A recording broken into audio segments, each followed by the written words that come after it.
with Canto 12, from Canto 12 to Canto 16, we are still in what is known the middle ground, which is a moral ground, the middle ground of hell. We are between the area of incontinence that we saw in the last few weeks and the area of malice. And this middle ground, which is the ground of violence or bestiality, as it is also called. What I want to draw your attention to, first of all, is the fact that Dante's presiding symbols, the presiding figures in this area, are all figures, hybrid figures, figures of doubleness. The Minotaur and the centaurs in Canto 12. You have the harpies, these filthy, foul figures, monsters, with the face of women devouring all the foliage in the tree, the trees, Canto 13, and then this will go on with other emblems of again monsters and the figure of, but that's the figure of fraud. I don't want to get into that. Figures of also again minotaurs and centaurs in 15. What is the importance of these figures?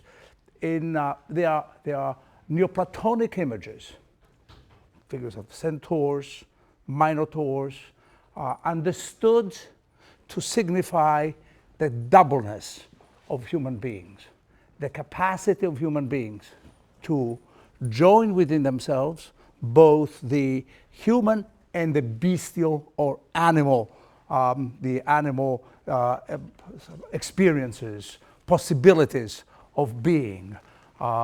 In Neoplatonic thinking, especially in the 12th century, to give it a historical ring to what we are saying, the 12th century, the so-called Chartians, and more so in the 15th century Florence with Pico, the figures, the whole idea is that human beings are really a kind of copula or neutral entities capable of, who have the potential of this doubleness within them. They're capable of becoming fully rational or descending into bestiality. And the position in the ladder of being is one of utter indeterminacy. In the 12th century, this is not the case. They still believe in these images, fixed images of entities, creatures, capable of being at the same time expressing these dual impulses, the bestial and the human impulse. This is, Dante seems to be quite aware that somehow the symbols do not completely characterize what human beings really are, the ability of human beings to redeem themselves, to free themselves out of a certain state or plunge into the opposite state. So there's a difference between the symbols and what human beings are going to be able to do. This is really the reason why I focused on Canto. I asked you to read Canto 12, where Dante places tyrants. It's really an anonymous canto. There are no great figures, no great personalities. We do know, and Dante gives a list of all the tyrants of his time, and the tyrants, Dionysius of Syracuse, Alexander, the Ezzelino of his own time in Padua, etc. They are the figures of tyranny, but at the same time, he places next to them figures of educators, figures of teachers, such as, for instance, Chiron. And this is a little bit ironic because it has come straight after Dante's exemplary representation of Virgil's own teaching in Canto 11. You remember when Virgil goes on explaining in great detail the shape of Inferno. Here now, once again, Dante takes the other perspective, that which he takes to be the tyranny of teaching. That is to say, a sort of teaching does not allow that freedom that the very symbols, the very presiding figures of this canto also seem to to deny. I mean, they are forever man and beast. And Dante claims clearly that there is a teaching that has to allow the sort of the freedom to move, either in the direction of rationality or the freedom or the choice to move in its opposite direction. So this is the substance, I think, of Canto 12. We come, though, to Canto 13, which is one of the most remarkable cantos of Inferno. It's the canto of the suicides. And Dante encounters here a figure, a poet, very well-known poet, a very well-known figure of maybe the middle part of the 13th century, called Pier delle Vigne. And as you read through the canto, you will see that he puns on both terms of the name. Pier, Peter, and he thinks of himself as a figure of Peter, one who holds the keys, the two keys of the kingdom, the keys of power, but also the last name, Pier delle Vigne, meaning of the vineyard. And this is because we are going to witness now a metamorphosis of a human being. The metamorphosis of a human being from being human to becoming a vegetable, a plant. This is the story of suicides, and we shall see what Dante thinks about suicides. Why does he think such an evil as to be condemned in this area of violence against the self? You do know how Dante, I don't have to go over this, but you do know that Dante distinguishes violence against self, violence against others, as in Canto 12, violence against nature, and violence even against the divinity in Canto 14. Let's look at Canto 13, a little bit of some textual details, and then we'll discuss some of the issues of the canto. Nessus had not yet reached the other side again when we set out through a wood which was not marked by any path. Here there seems to be no directions at all, almost as if Dante were revisiting Canto 1 of Inferno, the same idea of a sense of loss of self and adumbrating what suicide may also be at some level, a loss of some idea of one's own being, some idea of what one is or should be. We are not told anything more, but then rather Dante shifts to a description of the natural landscape, the world of nature, the landscape, and as you read, you must be struck by how he is highlighting a peculiar style. And I want to emphasize this style, these figurations of style. No green leaves, but of dusky hue. A series of antitheses. First of all, a series of antitheses, but also anaphoras, negatives. No smooth boughs, but knotted and warped. Antithetical, but at the same time, repetition of this no, anaphoric, no, no. No fruits were there, but moistionous thorns. No breaks so harsh and dense that the savage beasts that hate the tilled lands between the Cesena and Corneto.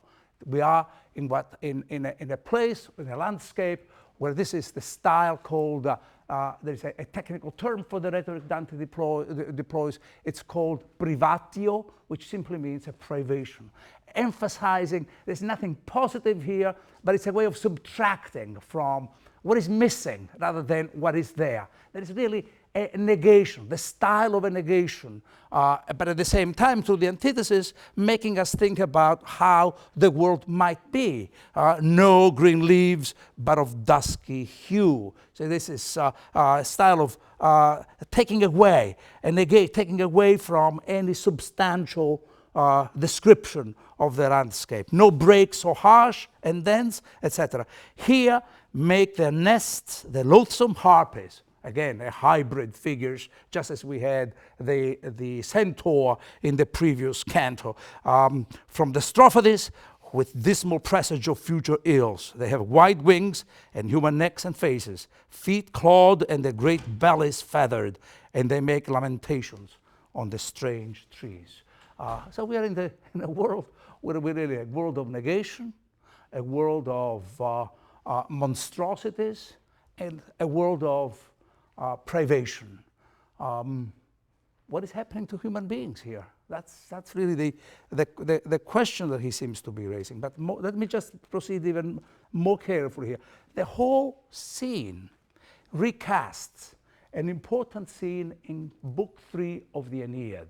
This is indeed also a major confrontation between Dante. The whole canto dramatizes a major confrontation between Dante and Virgil, the author of the Aeneid, about some of these issues. What is a metamorphosis?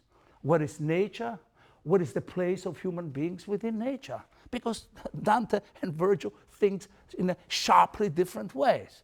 For the metamorphosis, for instance, the scene that Dante here is recalling is the scene of Book 3 of the Aeneid, where Polydorus, a cousin of Aeneas, has been killed, and you remember there is the speaking tree scene there too. Aeneas arrives in Thracia, which is Asia Minor.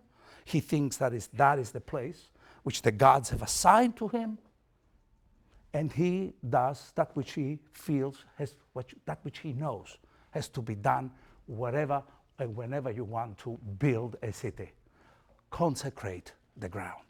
Hallow the ground by building an altar and by purifying the ground through fire.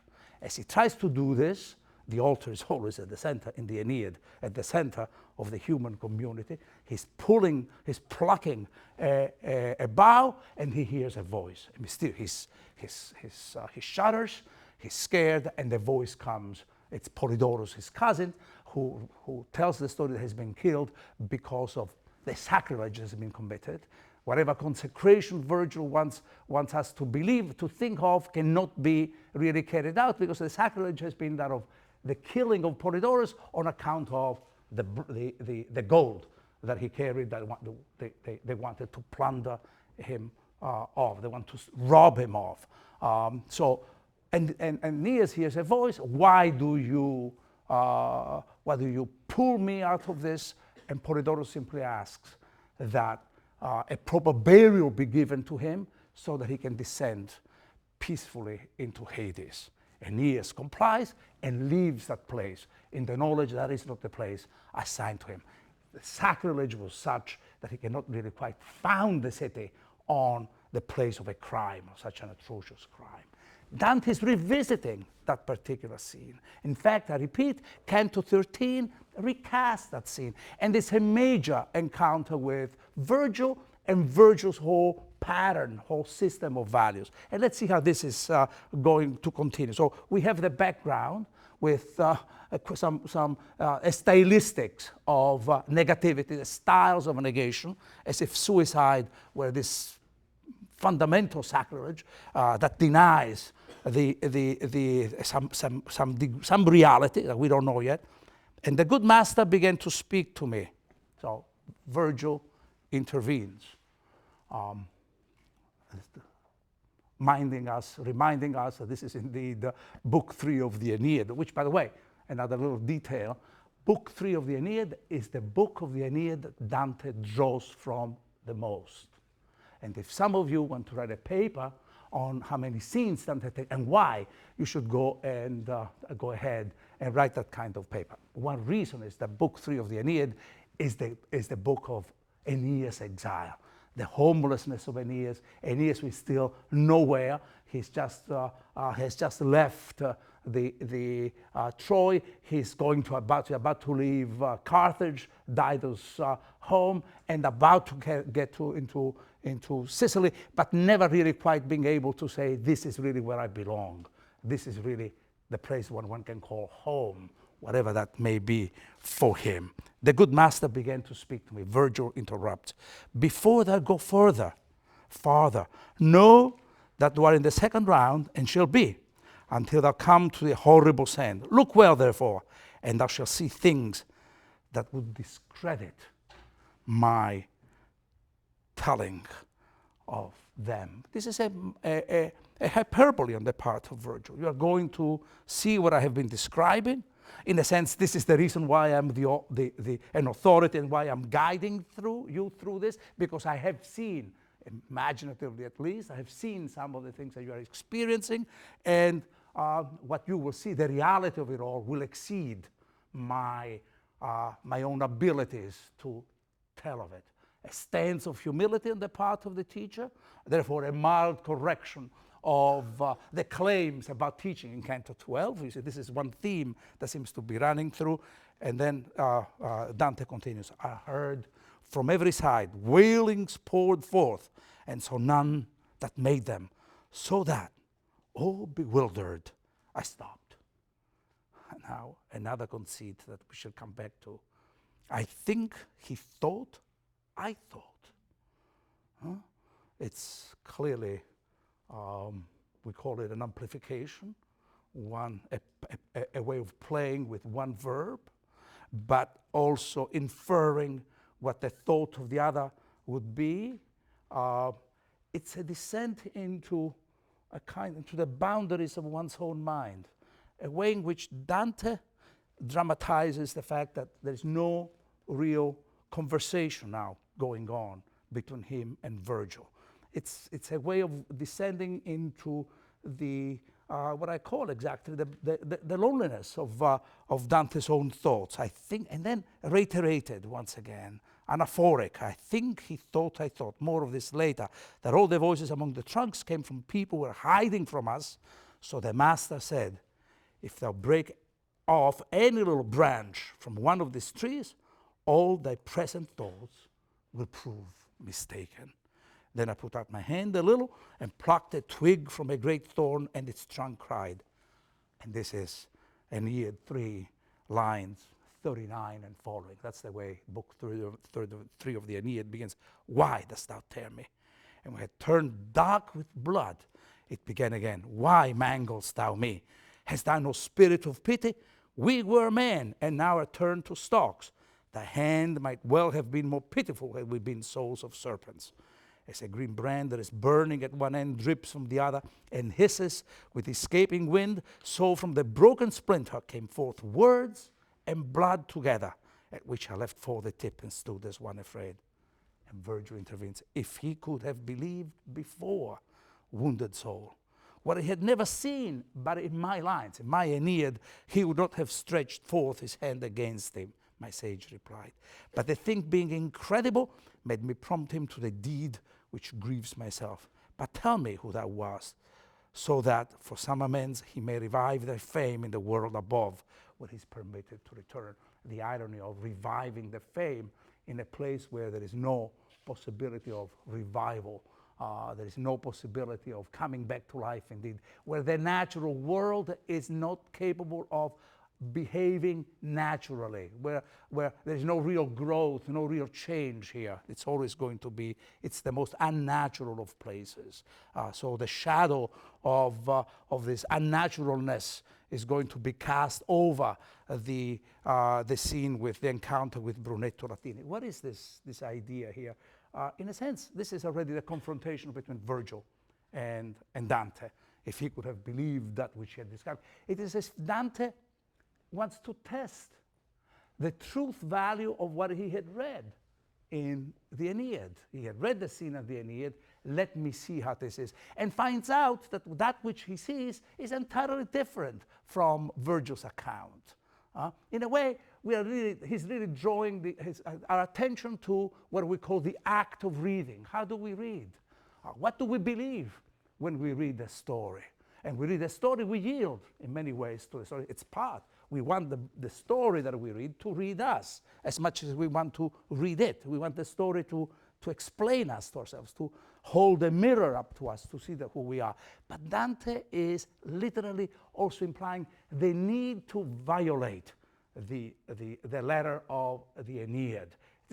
He had to do because whatever Virgil had described exceeded believability. It was just an incredible account, and he wants to test the reality of that scene. So that's really the part of the confrontation between the two. And now let's see what he hears. And the trunk said, "Thou so allurest me with thy gentle speech," is what we call captatio.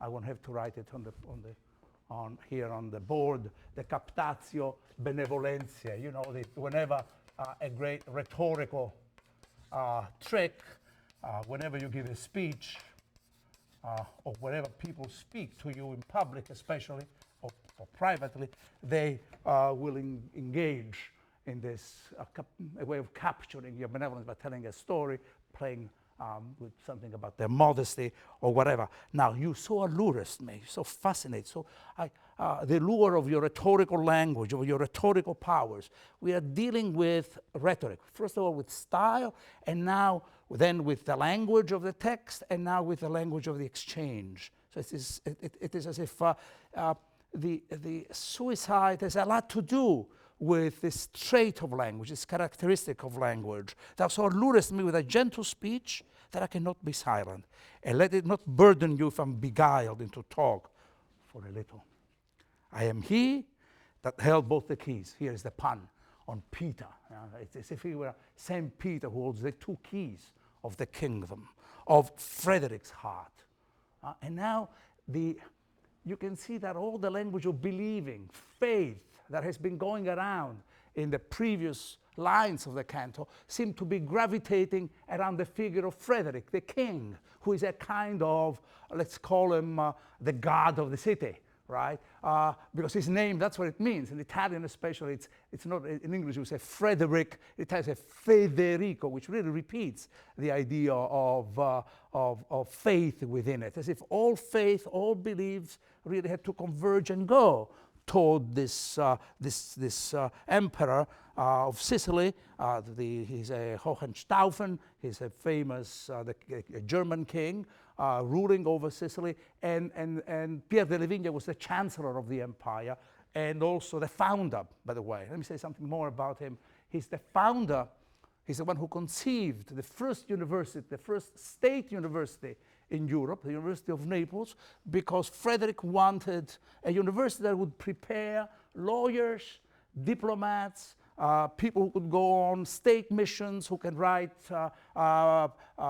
papers for the state, and that would not be at all one of the schools where universities were under the aegis of, for instance, the canon lawyers, the theologians. So this was the first lay secular school in Europe. It was an imperial see, unlike, for instance, the University of Paris, which was under the simultaneous dominion of both the Bishop of Paris and the King of France, and hence a lot of conflicts between the two. So he's a chancellor.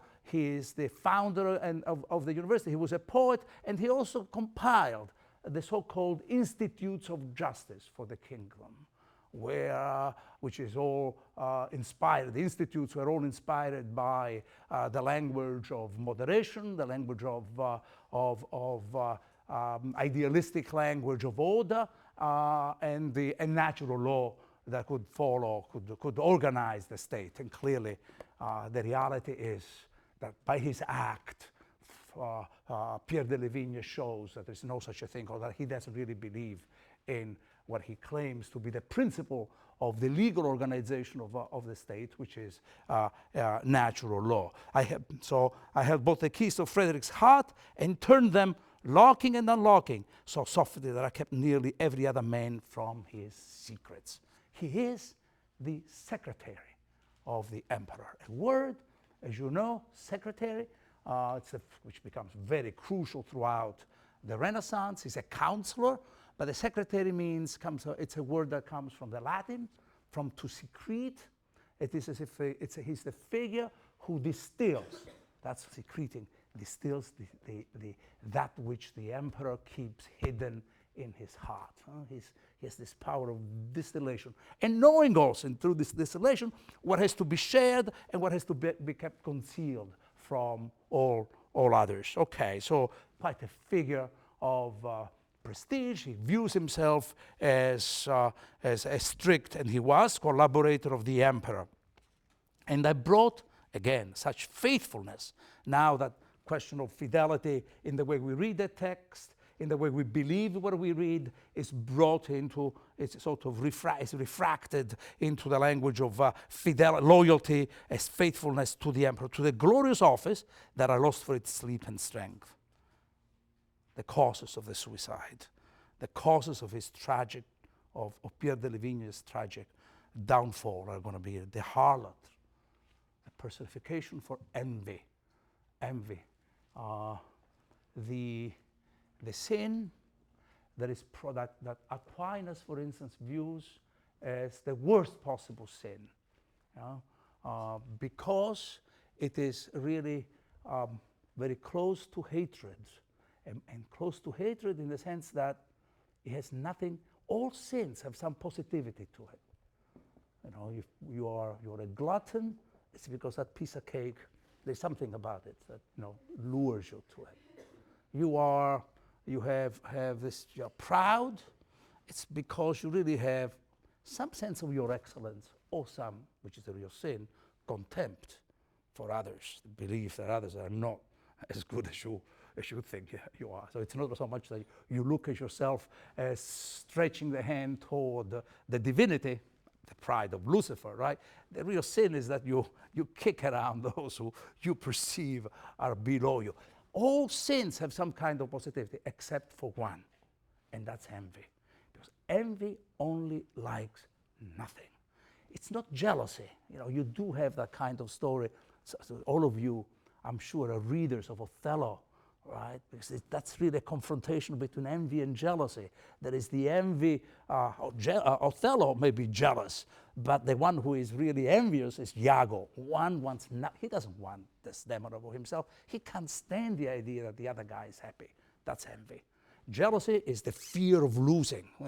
Jealousy is almost an ingredient of love, Andreas Capellano says. If you really are in love, there must be some rational aspect of jealousy in it.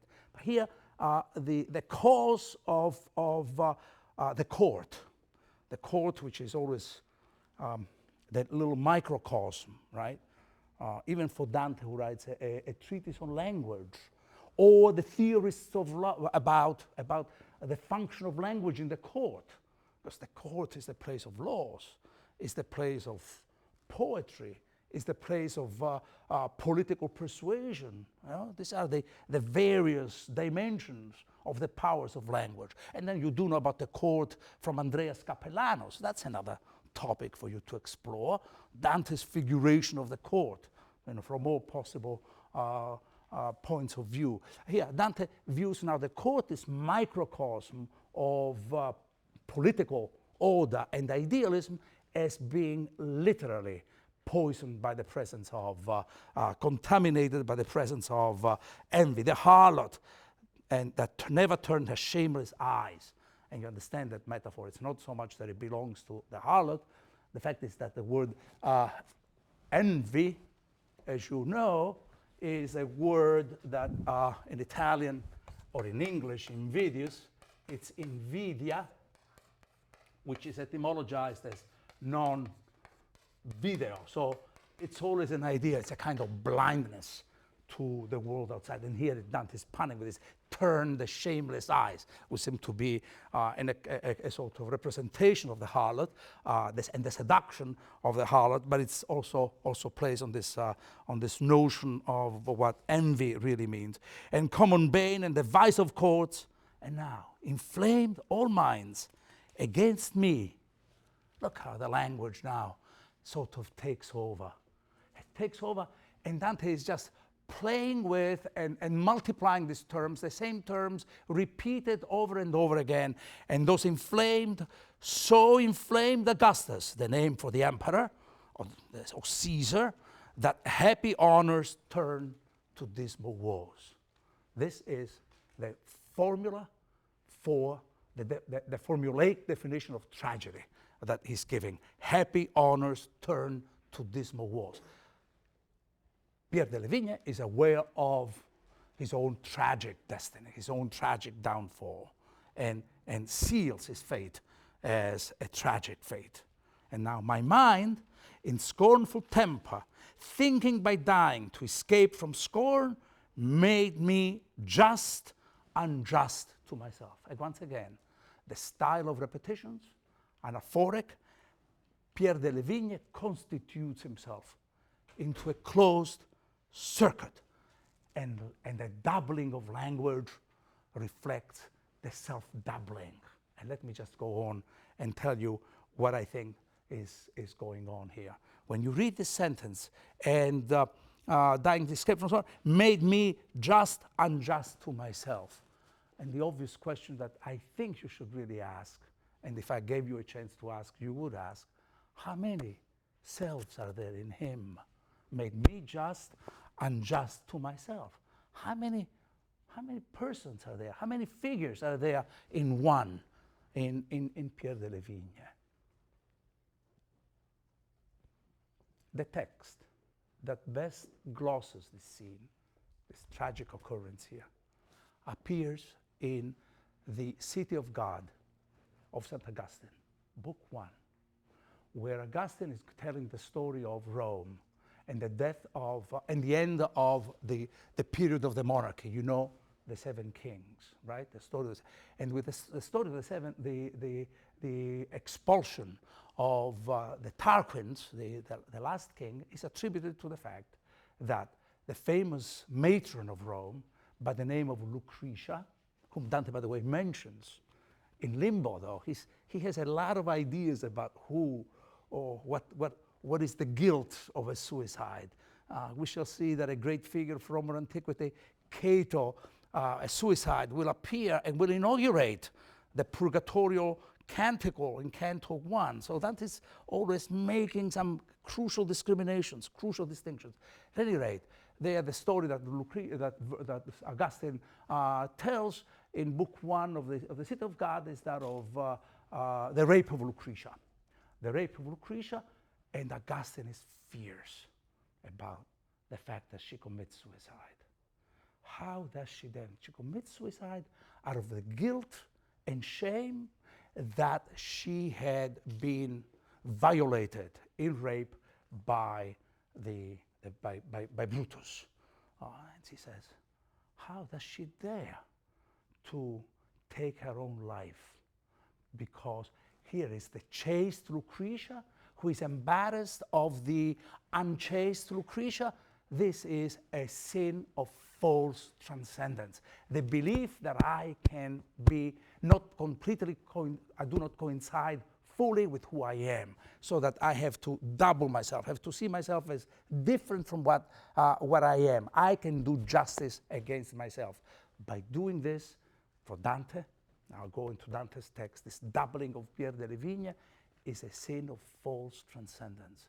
The way the suicide is playing God to oneself and is punishing oneself for wrongs that he, the suicide, perceives, Lucretia, she, that perceives as fouling her reality. You see what I mean? This is the kind of, there is a kind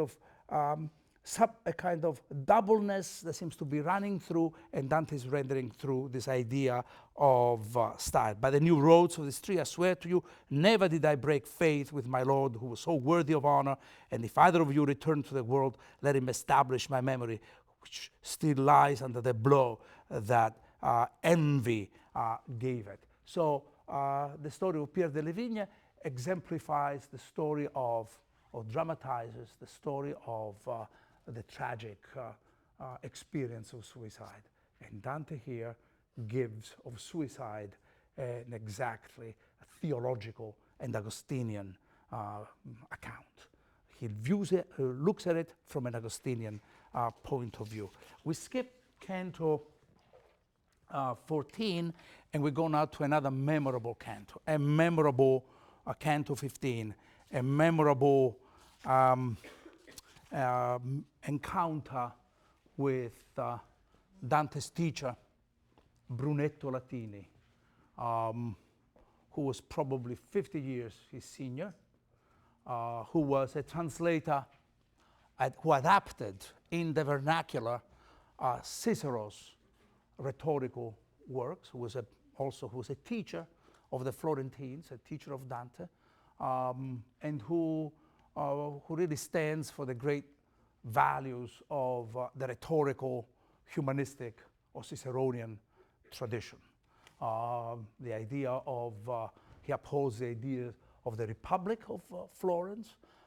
He's a wealth because he does not want, you do know that the Ghibellines are those who are in favor of the imperial control of the state, and for him to be a wolf is really to claim that he's on the side of the Republic, that he wants the Florentine Republic.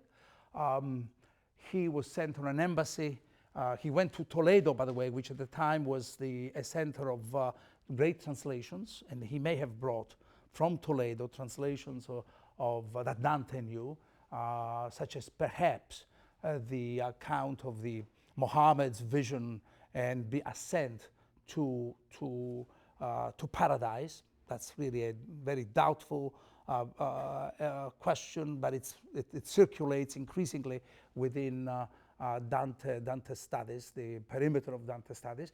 And Brunetto, while he was going on an embassy to France, was banned from Florence. He eventually returned to Florence, but it's a figure that Dante really tries to pattern himself after. Effectively, the teaching of Brunetto is what guides him, at least in the initial phase of his political concerns. There are other experiences, intellectual experiences, that will intervene and will change radically Dante's thinking. What I'm trying to do in these classes is also to give you a sense of the shifts in his perceptions and his understanding of the world.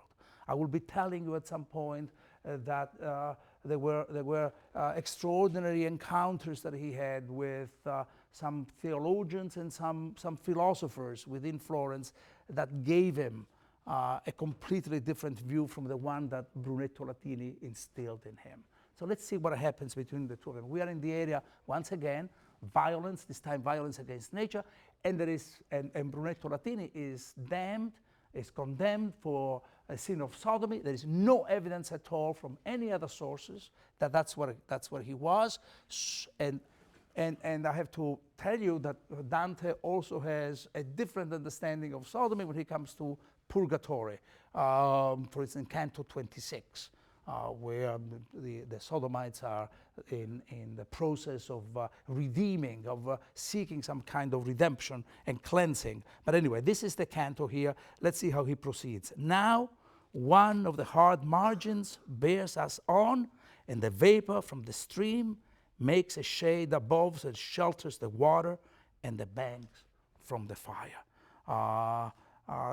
The focus of the canto is once again the natural world, a natural world which is one of sheer chaos, and the natural world which is one of violence. And look at this image.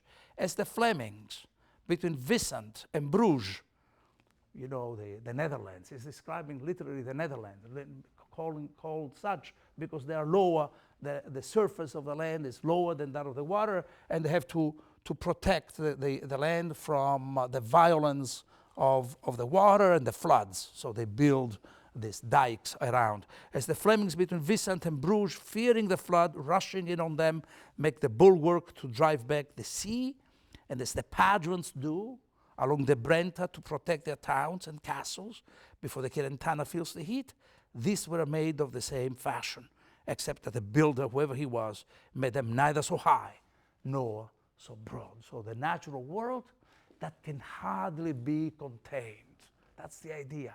The natural world that is always going to overwhelm all efforts all barriers trying to impede its violence. By the way, this is an image for those of you who are readers of literature even beyond the Middle Ages. It's a famous image that Machiavelli will use in chapter 25 of the Prince.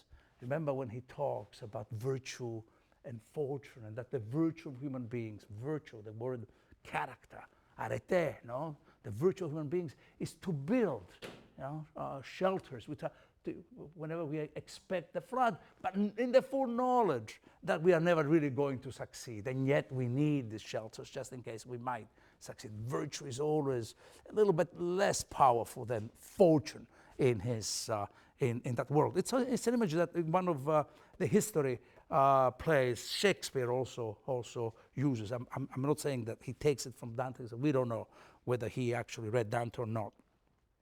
Already, so this is the background of this encounter. Already We had gotten so far from the wood that I should not have seen where it was if I had turned backward, when we met a troop of souls who were coming alongside the bank, and each looked at us as men look at one another under a new moon at dusk.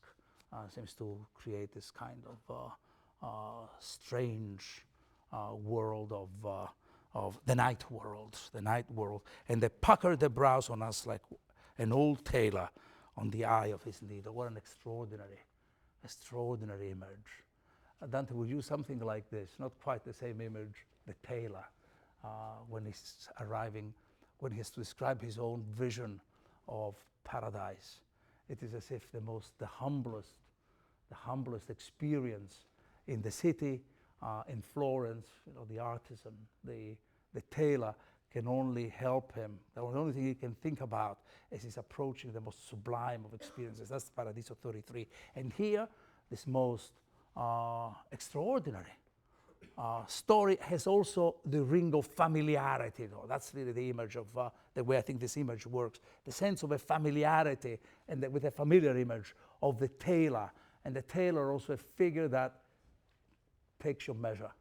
The tailor is a figure of the artisan who, in order to fit you properly, has really to have your measure, your idea of who you are. Now, I thus, by that company, I was recognized by one who took me by the hand and cried, "How marvelous!" And I, when he reached out, his arm to me fixed my eye on his vacant looks, so that the scorched features did not keep my mind from recognizing him and bending my face to his. I answered, "Are you here?" said Brunetto. "Are you here?" said Brunetto. This is a scene of the recognition. In Inferno, that's what you have, scenes of recognitions, more than first encounters. It is as if literally recognizing means knowing people that you thought you knew anew, knowing them anew, all the figures that you thought you knew something about. Recognition. It means also giving a kind of understanding, giving a kind of the due to them, recognizing in that sense too. And he, "O my son, let it not displease thee if Brunetto Latini turn back with thee a little, and let the train go on." Twice Brunetto will refer to Dante's "O my son," with sort of acknowledging this filiation, acknowledging a kind of familiarity that goes beyond even any form of discipleship. And Dante will resist that solicitation, that affectionate solicitation, that familiarity. He will always refer to him as the image of a father, but twice. And then he says, "And I said to him, with all my heart I beg of you, and if you wish me to sit with you, I will, if it please him here with whom I go." Meaning Virgil are mentioned as if Dante now were concealing, pro forma to be sure, the shifted loyalty from one teacher to another. And we're concealing it from Brunetto Latini. And once again, Brunetto, "O son, whoever of this flock stops," etc. "Go on, therefore, I shall come at thy skirt," which some critics have seen as the sign that this is that really Dante may have known something about Brunetto Latini that nobody else knew, and later rejoin my band who go mourning their eternal loss. Look at the spatial configuration of the scene. I think it's very significant. The disciple is above, the teacher is below, so that the disciple has to bow in order to be able to speak to the teacher, which would be a sign of his reverence for the authority of the master, but at the same time it indicates that the hierarchy between them, it's both, the hierarchy between them really has completely altered from the days that they were on in the city, in the streets of Florence. And then he tells the story. "Up above there in the bright light," I answered him. "No, I'm sorry. Does not descend from the track," etc. And he says, "What chance of destiny," Brunetto says, "brings thee down here before thy last day? And who is this that shows the way?" Chance? Destiny? Brunetto has no understanding of the trajectory of Dante's life and adventure. And this is really the beginning of a series of misunderstandings between the teacher and the disciple. Two different value systems are being deployed, and they are going to be in collision with each other. Brunetto speaks like a true humanist, a man who belongs to the Ciceronian and who espouses the Ciceronian ethics, for whom here the world is one indeed of chance encounters, destiny that takes us one way or the other, and there is nothing indeed providential about it. And Dante responds by really giving a kind of pithy summary of his experience in the last few hours. Up above there, in the bright light, I answered him, before my age was at the full. He repeats, Inferno I. I lost my way in a valley. He appeared to me when I was returning to it, and by this road he leads me home. These are extraordinary words, because what home means for the politically minded, Florence-centered sense of existence of Brunetto is not the idea of what home means for Dante. For Dante, home is the place of the soul. And the place where the soul is at its most distended, the distension of the soul occurs. For Brunetto, home can only be the city of Florence. One has a political frame of reference, the other one has a theological frame of reference, and the two are colliding with each other. Let's continue and see how this is extraordinary. He said to me, if you follow thy star, now again, an extension of the language, the metaphor picks up the metaphor of chance or destiny, kind of astrology. Follow your star, right? The astrology of in the destiny of Dante. Thou cannot fail of a glorious heaven. Another Dante is dramatizing the radical ambiguity of words that seem to be so bland, like glorious. What glorious means to a humanist is not what glorious means to a theologically minded thinker. You know, in theology one thinks of nature, grace, and glory. Then Dante begins Paradise 1. The first word with which he begins is the glory of him, la gloria, him who moves all things. And glory from Brunetto means the happy ending, fame, and whatever. The glorious heaven, if I discerned rightly in thy fair life, and had I not died too soon, seeing heaven so gracious to thee, again, this is now glorious and grace once again to thee, I would have strengthened thee in thy work. But that thankless and malignant folk, which came down of old from Fiesole and still keeps something of the mountain and the rock, shall become for thy well-doing thine enemy. And with reason, for among the bitter sorbs, it's not natural the sweet fig should come to fruit. Old fame, so from Brunetto's point of view, the reference of all the crises, the spiritual crisis, the loss of self of Dante can only be political. That Brunetto makes an incredible mistake of believing that Dante's experience is exactly the replica of his own.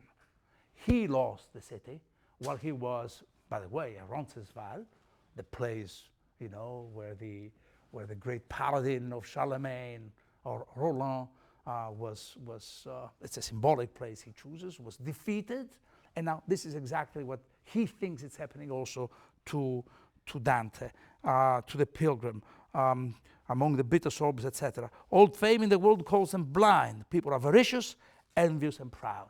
This is the three sparks that have set the hearts of the Florentines on fire, and this pride, envy, avarice, envy, and pride. Thy fortune holds thee for such honor that one party and the other shall be ravenous against thee. So then the language, the prophecy of Dante's exile, the two parties, Guelphs and Ghibellines, will turn against him, etc. And Dante answers, were all my prayers fulfilled?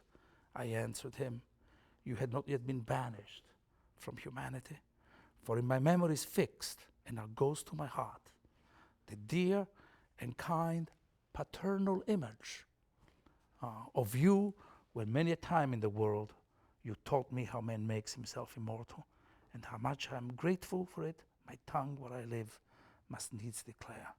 That which you tell of my course I write, and keep with another text for comment by a lady who will know if I reach her. clearly an allusion to Beatrice, though it will not be Beatrice who will make the prophecy of Dante's exile, but in the symmetrically connected canto 15-16 of Paradise will be Dante's own real grandfather. So the distinction between this fictional figure of a self-claimed spiritual father, Brunetto, and the heroic grandfather, Cacciaguida, the antithesis is very, very clear. And in the acknowledgement that Dante gives of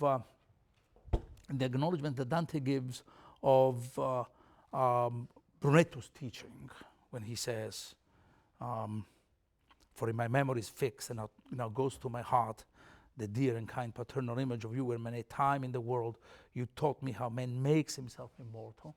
There is also a little bit of a critique, a little bit of a distance that Dante establishes between himself and Brunetto. For the true point, the real, authentic point of Dante's experience is that man does not make himself immortal. Of course, we're involved through our works. Maybe there are many other forms of achieving some degree of immortality. One can make children to become immortal, one, or at least a provisional immortality, a continuity. But from Dante's point of view, the immortality that he's seeking is not man-made. It can only be a question of the salvation of his soul. So, in the very great acknowledgement, the form in which the disciple who just loves making these claims of indebtedness to the teacher, there's also a sense of a difference between them and misunderstandings. And this will be, in fact, the trait of this encounter. To a teacher who has been shaping the disciple, and the disciple who has been going his own way, who somehow thinks that education means also is tantamount to an experience of freedom. It's what this is the way we began when I spoke about the figures of doubleness in Canto 12. And this is the theme that seems to be going through even in the encounter with Brunetto. And let's see now exactly then what is Brunetto's sodomy, or a way of understanding Brunetto's sodomy. Clearly linked to violence. We're in the world of violence. And so Dante wants to know about who the other sinners are. And Brunetto will comply and says they're all clerks and great and famous scholars.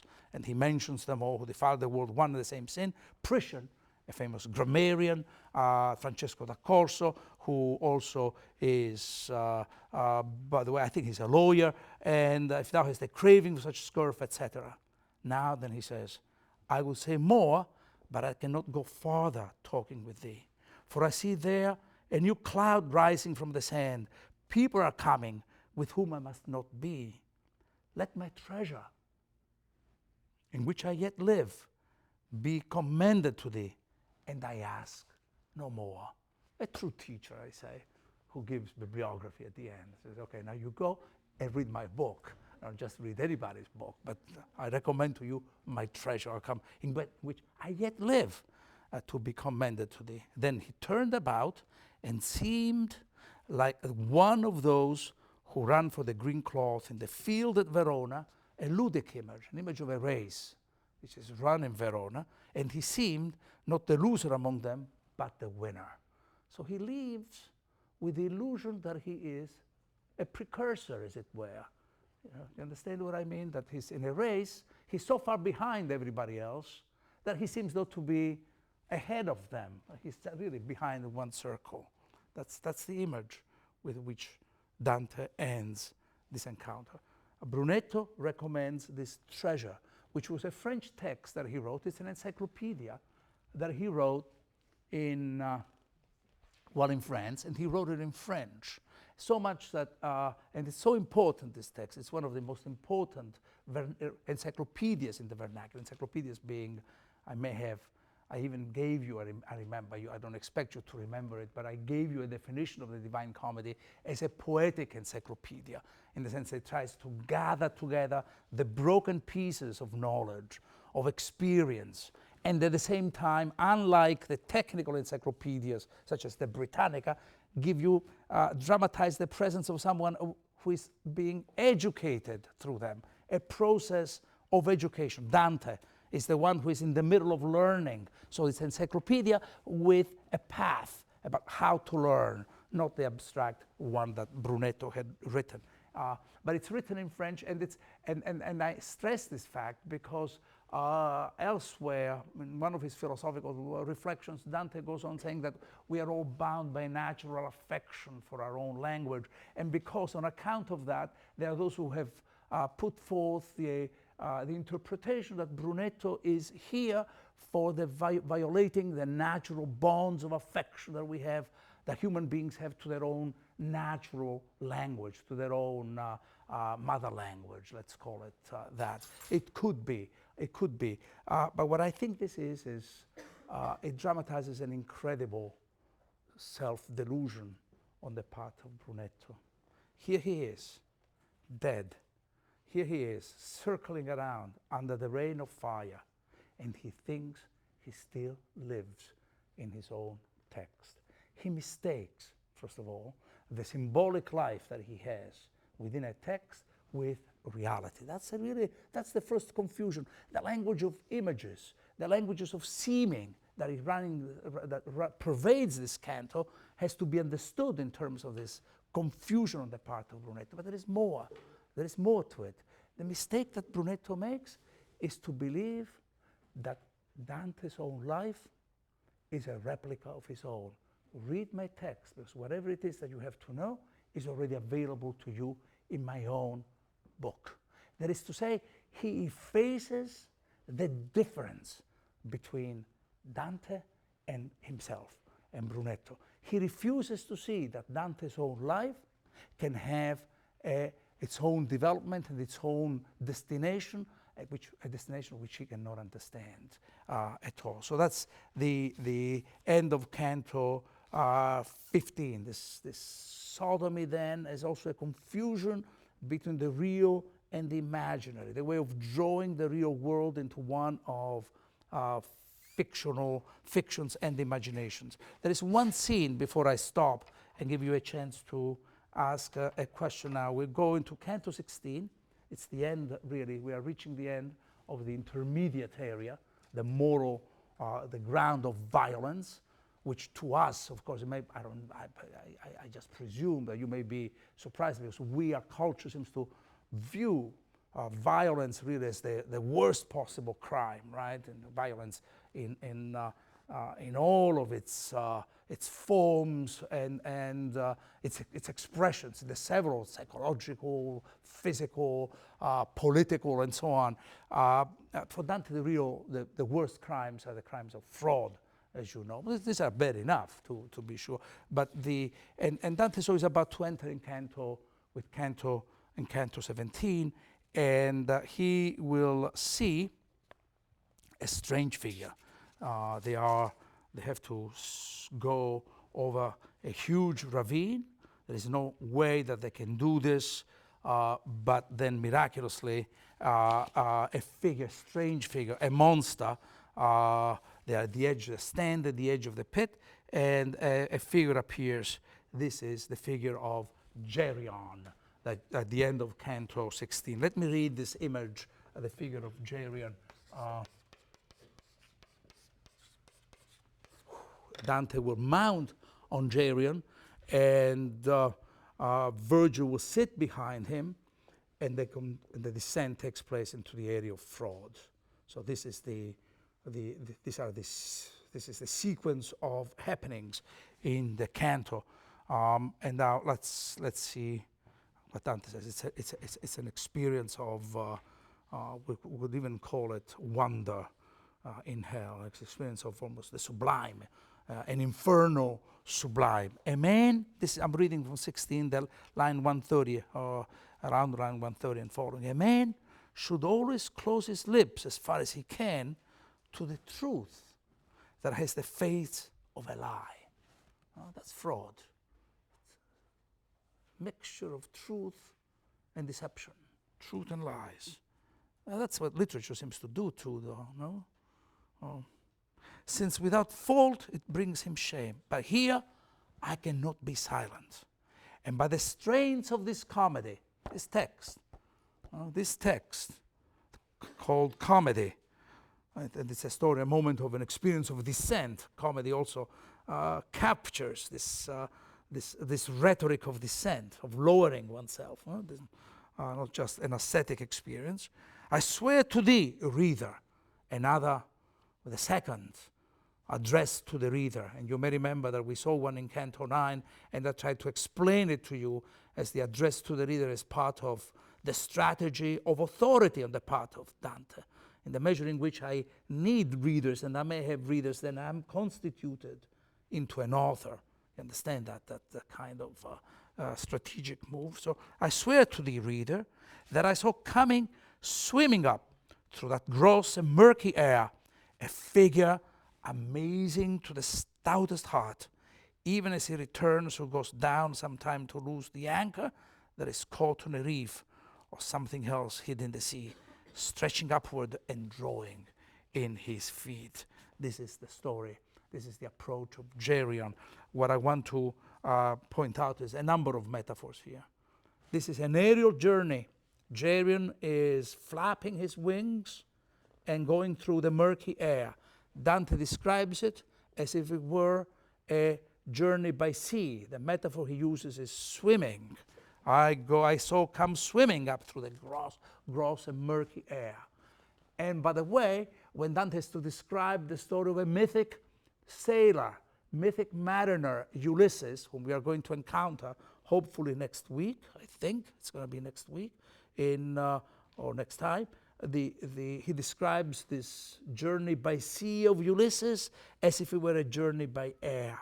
And he does this because for Dante, it doesn't matter how you are traveling. If you fly or you go by water, it doesn't matter, because all journeys are journeys to the same destination. All journeys are really journeys to the absolute. Here, Geryon seems only to come to play a ministerial function. He's going to minister, to serve Dante and his guide. And at the same time, Dante says, here too there is some kind of plan. Here too there is some kind of something of the absolute that I have to see. So that's the first image. The second image is this idea of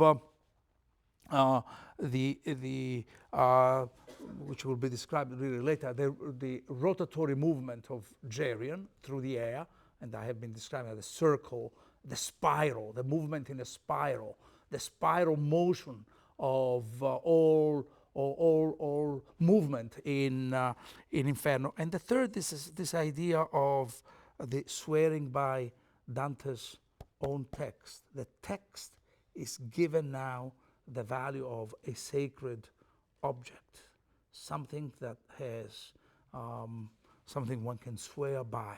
If we began with a violation of the Aeneid in Canto 13, now in Canto 16, Dante opposes to the Aeneid and replaces, therefore, the new text for us is this comedy. Let me stop here, and let me see that we have a few minutes for questions, which I will welcome and try to answer about 5 to 10 minutes. Yeah, I have a quick thing I want to clear up.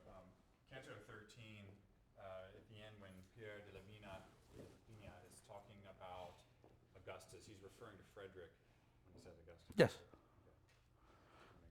Yeah, it's what we call a typological use of the emperor has to be, it's Augustus or Caesar. These are the two terms used for the emperor. So it's a type, it's the kind of abstract type of the Tsar or the Kaiser, all versions of the Caesar myth, I mean, in modern languages. Yeah, that's it, yeah, Augustus. Yes?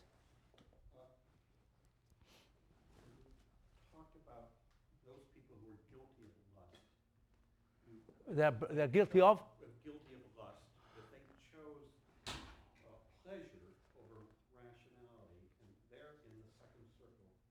The Sodomites are in the seventh circle, and is the difference there because this is a more serious violation of the natural law, or is this really an intellectual choice on their part to engage in both intellectual and physical, which is much more serious than the incontinence of people in the second circle?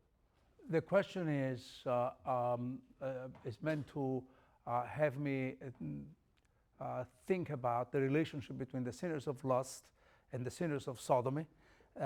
And the premise of the question is that in the sinners of lust we have sinners who invert the order of reason and pleasure, whereas in the sin of the question then is why are the sinners of sodomy placed in further down in hell, and if this is because there's a question of intellectual choice.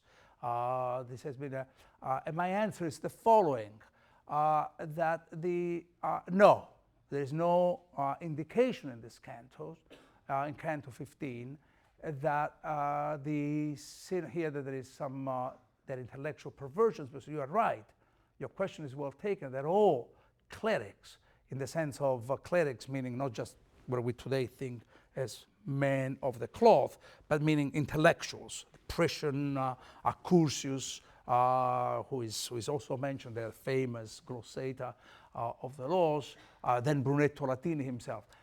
The sin here is a sin of violence. Just as we had the idea that education, the educators in Canto 12, are those who could pervert the very process of teaching. And just as in Canto 13 we had a Stoic, Pier delle Vigne is really a Stoic who now reflects that suicide is not a virtue and a virtue's choice.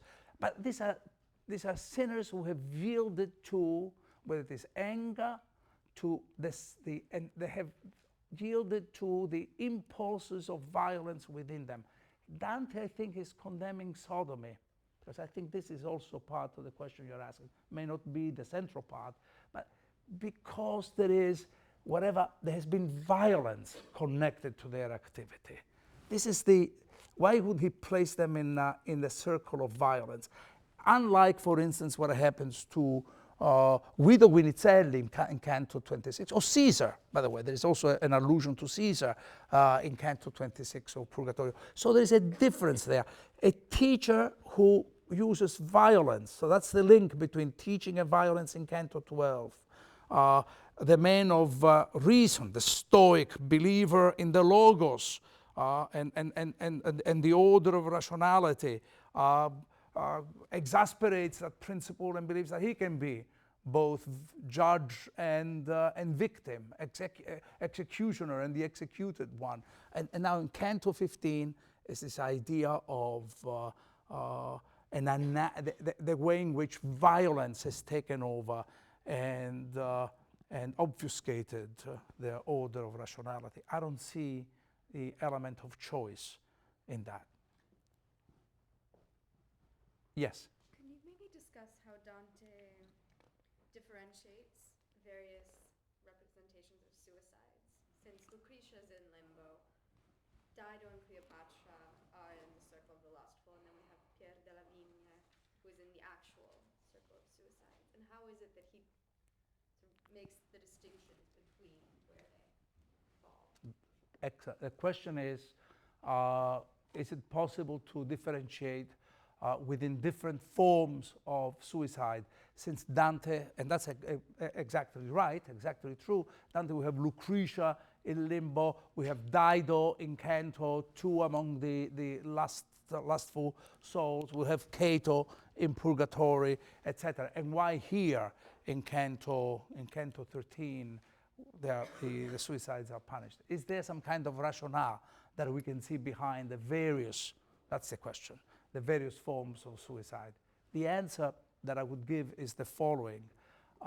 Dante knows so well that that the phenomenology of acts, of various acts, is vast and cannot quite ever be brought to one common element, so much that at the beginning of Canto 14, if you turn to Canto 14, Dante is going through the hot sands, because it's the burning sands of hell, and he recalls there This must be exactly the burning sands of the Libyan desert that Cato crossed, which is a way of saying, you know, don't be surprised, I think, if you're going to encounter Cato a little further down. I know that you expect him to be here. So the question then is, how does Dante go on determining the particular, the value of a particular act? When we sin, this may be a little bit, I have to be very clear about this. When we sin, we usually can say, well, how can it be? I'm going to give you a kind of, I'm going to take a little bit of distance from this whole question. It's easy to say, how can Dante be so ruthless that someone, for all we know, may have been a good human being, and then they committed one crime, and they are in hell forever, for eternity.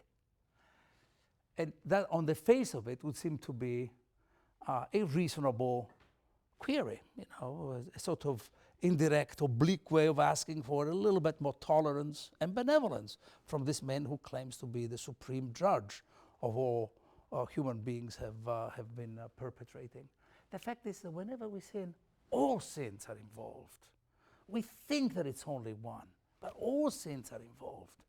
And Dante highlights one specific aspect. In the case of Dido, her lust is more important and, in the sense, more decisive and determines the character of that figure than the suicide. The suicide is seen as an extension of her lust. In the case of Lucretia, put in limbo, there is a way in which Dante really wants to make that clear distinction, and even it's an anti-Augustinian moment that Lucretia's virtues seem to have been limited as they are. She's not saved in any way, but there is a kind of exemplary virtue that allows him to sort of remember but not punish her for a crime which is really to be understood as a consequence of an excessive way of understanding virtue.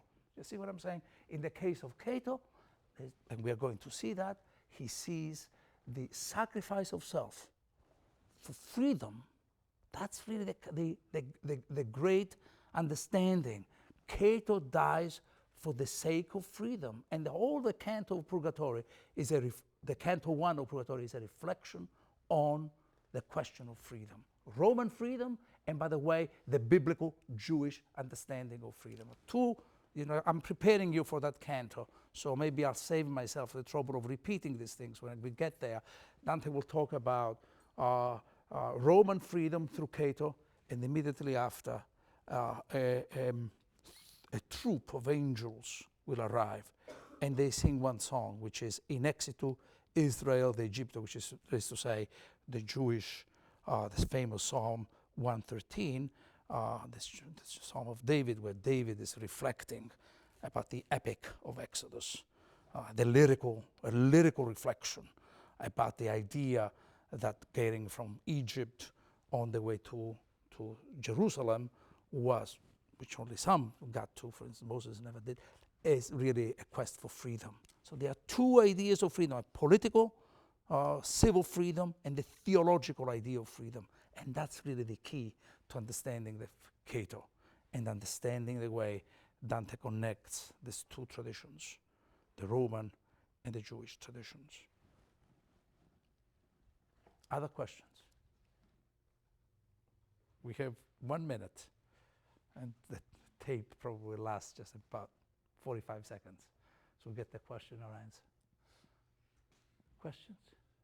Well, if I can put my big mouth one more time, it seems like you're saying here that Dante is almost finding a kind of sin when virtue is taken to an excess. Yes. And people like Lucretia and Cato, he's Yes. saying you can go too far, you can be too obsessed with a certain, Yes. or almost a misdirection of virtue. Yes. It's not a question because I said yes, and I would agree. The reflection is, it seems, I don't like that, it seems that I'm saying, but I'm saying that actually, that in Dante, Dante views the excess of virtue also as part of it, something, part of the sin, a sin. And I would agree. Yes. Okay, thank you. See you next time.